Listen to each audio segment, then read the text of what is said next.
When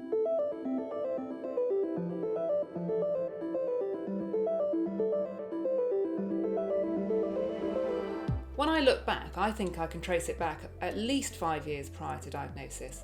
I went to my doctor with fatigue, with loss of appetite, with just general loss of energy. He was doing his A levels and he never really felt 100%, was always very, very tired. He would probably go to the GP on a regular basis, at least once a month.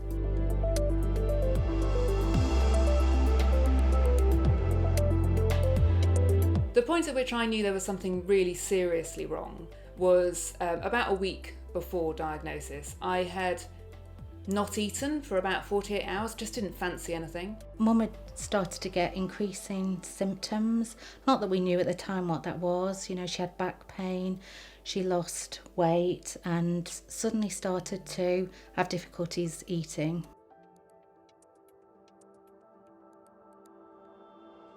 She had back pain, just below the middle of her back, in the middle of her back. For some years, off and on, she put it down to lifting, maybe an awkward movement, and it was associated with some pain in the front of her tummy as well. Well, the first time I noticed something that I'd never experienced before was that I felt I had acid reflux, which was sort of here.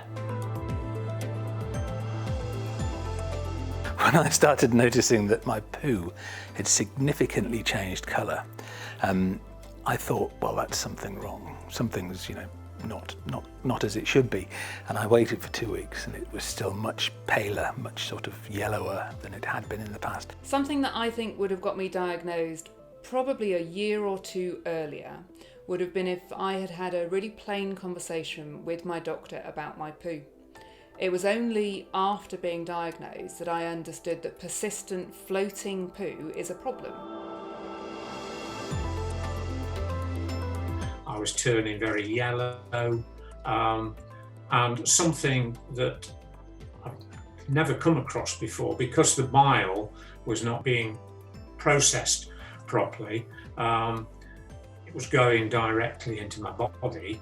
I was experiencing the most awful itching all over my body, particularly during the night, almost to the point where I was being driven mad with it, and there was nothing I could do about that. If you have jaundice, go to your GP or A&E without delay. If you have any of the other symptoms for 4 weeks or more and you don't know why you have them, go to your GP. A Pancreatic Cancer UK survey found that not enough people know the symptoms of pancreatic cancer, and so would delay seeking help if they experienced them, not knowing that they could be cause for concern. By knowing the symptoms of pancreatic cancer, there's a better chance that you or someone close to you could be diagnosed early enough for treatment. For more information about pancreatic cancer symptoms, visit the website. Go to www.pancreaticcancer.org.uk/symptoms.